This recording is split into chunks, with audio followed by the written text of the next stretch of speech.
bahwa kami tidak menolak itu, tapi kemarin itu diarahkan untuk standby, ya standby sampai kemudian nanti ketua umum mengarahkan, gitu ya. Ini adalah sebuah pembangkangan, ya ini adalah sebuah perlawanan dan memang harus pemerintah pusat ya, presiden ya, menteri dalam negeri itu harus bersikap tegas, memberikan teguran keras kepada mereka, kepada partai politik yang mencoba untuk menghambat proses ini, kepada kepala daerah yang tidak taat ya, yang tidak mengikuti arahan-arahan dari pemerintah pusat.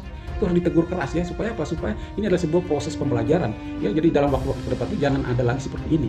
Kalau ini dibiarkan tidak ditegur secara keras oleh pemerintah pusat, oleh presiden, maka ke depan itu akan ada saja ya pembangkangan kecil ya.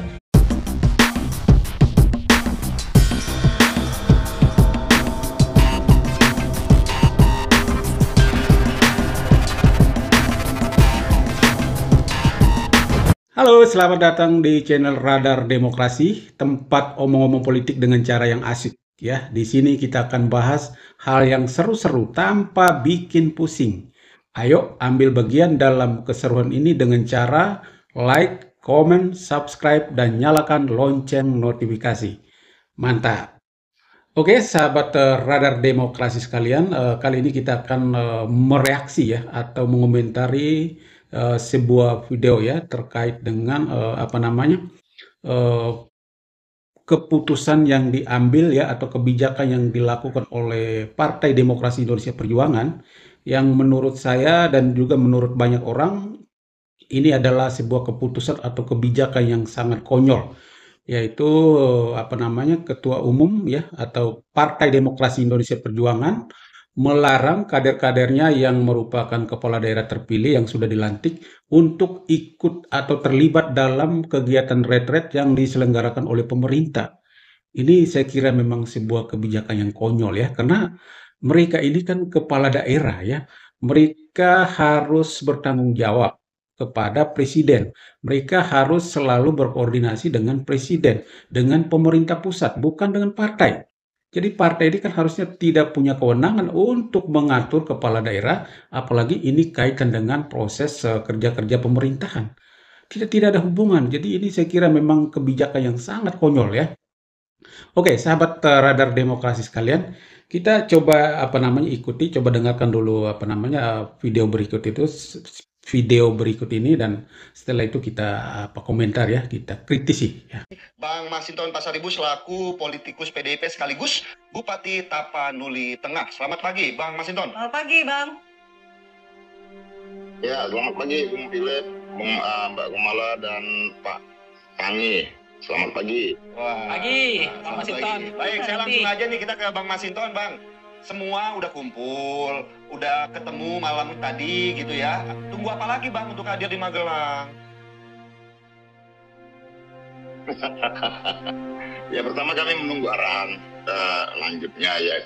Pertama prinsipnya itu adalah bahwa kami siap mengikuti agenda retreat, bahwa kami tidak menolak itu, tapi kemarin itu diarahkan untuk standby, ya standby sampai kemudian nanti ketua umum mengarahkan, begitu ya. Nah tentu ini kan kami harus tetap standby di Magelang, dan sebagian juga ada yang standby sekitaran Magelang karena penginapan juga pada penuh, ada yang menginap sekitaran Jakarta maupun Semarang. Nah tentu kami di standby di Magelang ini artinya kami siap untuk mengikuti agenda retreat yang kemarin juga sudah koordinasi dengan. Ya, oke, sahabat Radar Demokrasi sekalian. Jadi lucu ya, tidak ikut kegiatan retret tetapi standby di Magelang sambil menunggu arahan. Ini yang benar yang mana kira-kira ya teman-teman sahabat sekalian? Silakan tulis di kolom komentar ya. Presidennya siapa ya? Menteri dalam negerinya siapa? Apakah kewenangan ketua umum partai itu lebih besar dari presiden, lebih besar dari menteri dalam negeri? Ini dalam konteks kepala daerah. Mereka ini adalah kepala daerah. Mereka bukan bertanggung jawab kepada ketua umum partai, tetapi mereka harus bertanggung jawab kepada rakyat, kepada presiden. Ini adalah kegiatan-kegiatan penting, ini adalah kegiatan konsolidasi, pembekalan untuk kepala daerah supaya apa? Supaya proses pembangunan di daerah itu lebih terukur, lebih baik gitu. Ini kan sebuah harapan yang baik supaya pemerintah daerah yang terpilih itu punya satu pemahaman, punya satu persepsi gitu ya dalam bagaimana membangun pemerintahan ini 5 tahun ke depan. Kita tahu bahwa kepala daerah ini kan dipilih dari berbagai latar belakang, profesi dan sebagainya. Ini kan saya kira sangat rumit kalau tidak dikasih pembekalan, kalau tidak dikasih pengarahan oleh pemerintah pusat. Jadi apa yang dilakukan oleh pemerintah pusat, pembekalan atau retreat ini adalah sesuatu yang baik. Saya kira masyarakat seluruh Indonesia itu sangat mendukung. Supaya apa? Supaya bupati, gubernur terpilih itu ketika mereka melakukan tugas itu mereka minimal itu sudah ada pemahaman, sudah ada gambaran besar bagaimana rencana pembangunan nasional ya harus sinkron antara rencana pusat dengan rencana daerah gitu kira-kira ya. Jadi saya rasa lucu ketika mereka berkumpul di Magelang sambil menunggu arahan dari ketua umum partai. Ini kuasa dari ketua umum partai ini apa lebih besar dari presiden, lebih besar dari menteri dalam negeri. Ini saya kira ini sebuah pembangkangan sebenarnya. Jadi saya sepakat kalau misalnya presiden ataukah menteri dalam negeri itu memberikan sebuah teguran keras terhadap kepala daerah yang tidak taat ini. Ini adalah bentuk ketidaktaatan, ini adalah bentuk pembangkangan. Ya, jadi harus dikasih teguran keras. Ini kan mereka menyepelekan instruksi dari presiden, dari menteri dalam negeri. Mereka lebih mengutamakan kepentingan partainya.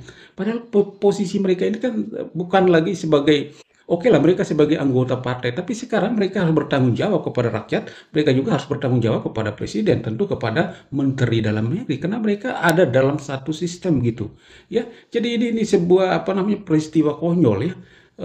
Mereka tidak ikut tetapi berleha-leha di sekitar Magelang gitu ya. Mendingan dia kalau tidak ikut ya sekalian pulang ke daerah-daerah masing-masing ya langsung bekerja saja, itu mungkin lebih baik ketimbang kalian berleha-leha di sekitar Magelang tidak mengikuti retret lalu sedang menunggu arahan dari ketua umum partai. Apalagi ini apa pentingnya ketua umum partai dengan kegiatan retret ini? Itu gitu ya. Oke, kita lanjut. Kementerian Dalam Negeri ya agar bisa nanti diikutkan jika sudah ada arahan untuk mengikuti revisi. Yang nyuruh standby itu ketum juga, Bang Masinton? Yang suruh standby di Magelang? Halo, ya. Yang meminta untuk berkumpul dan standby on call di Magelang, apakah ketum juga, Ibu Megawati? Itu kan kemarin sudah ada yang dalam perjalanan ke Magelang. Iya kan? Siapa, Pak? Ketika ada usai pelantikan kan sebagian besar itu sudah perjalanan untuk menuju ke Magelang. Nah gitu loh. Nah kemudian sampai Magelang ya teman-teman ya masih tetap bertahan di Magelang begitu loh. Kemudian bergabung pulang di Magelang. Seperti itu. Apakah kemudian diperinci?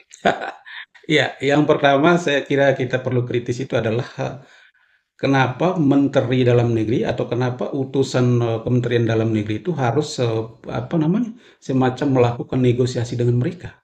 Saya kira tidak penting untuk melakukan negosiasi atau untuk melakukan komunikasi. Ini kalau misalnya mereka tidak ikut ya dianggaplah itu sebuah pelanggaran atau sebuah pembangkangan. Jadi tidak perlu melakukan komunikasi lagi karena ini kan instruksi presiden. Ini kan sebuah rencana yang sudah direncanakan lama dan memang harus diikuti oleh seluruh kepala daerah kecuali ada halangan-halangan tertentu yang memang memungkinkan mereka tidak ikut dalam kegiatan ini. Tetapi ini sebuah pembangkangan, mereka dilarang oleh ketua umumnya gitu ya. Kemudian yang kedua, ketika ditanya wartawan TV One ya, kok Masinton Pasaribu pun tidak begitu yakin atau masih ragu-ragu untuk menjawab ya. Padahal jelas-jelas semua orang tahu bahwa mereka tidak ke Magelang itu dilarang oleh ketua umum partai Megawati Soekarno Putri. Ini kan hubungan dengan proses penahanan Hasto Kristianto sebagai tersangka kasus di korupsi di KPK.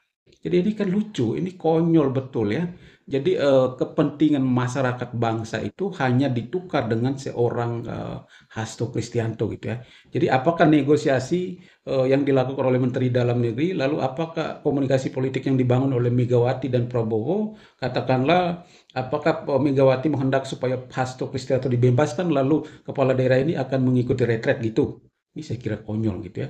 Hasto itu kan persoalan lain, itu persoalan hukum. Hadapi dengan langkah-langkah hukum.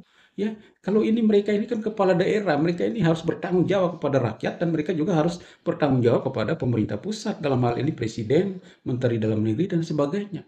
Ya, jadi saya kira tidak ada kaitan ya konsolidasi atau komunikasi politik itu saya kira tidak ada kaitan ya. Ini mereka wajib ikut. Jadi sekali lagi saya katakan bahwa ini adalah sebuah pembangkangan, ya ini adalah sebuah perlawanan dan memang harus pemerintah pusat ya, presiden ya, menteri dalam negeri itu harus bersikap tegas, memberikan teguran keras kepada mereka, kepada partai politik yang mencoba untuk menghambat proses ini, kepada kepala daerah yang tidak taat ya, yang tidak mengikuti arahan-arahan dari pemerintah pusat.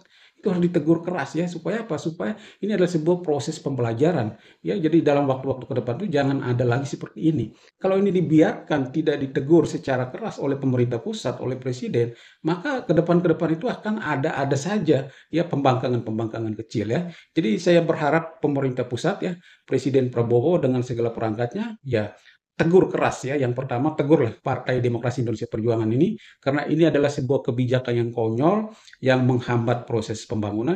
Yang berikut adalah tegurlah kepala daerah yang tidak ikut itu. Mereka lebih mementingkan memilih kebijakan dari ketua umum partainya ketimbang mendengarkan arahan dari presiden. Ini keliru besar gitu ya. Jadi kami berharap presiden harus tegas dalam masalah ini.